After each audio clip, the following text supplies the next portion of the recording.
Alright, this was way harder than I thought it was going to be.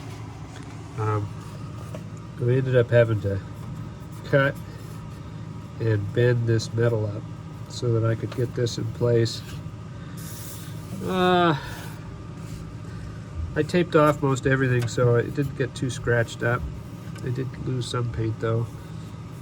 Kind of bummed that I had to fold the metal up here in order to get it in. But now I've got defrost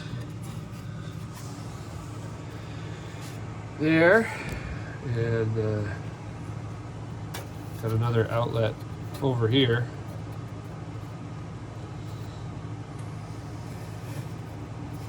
Took some of the paint away right there, it looks like.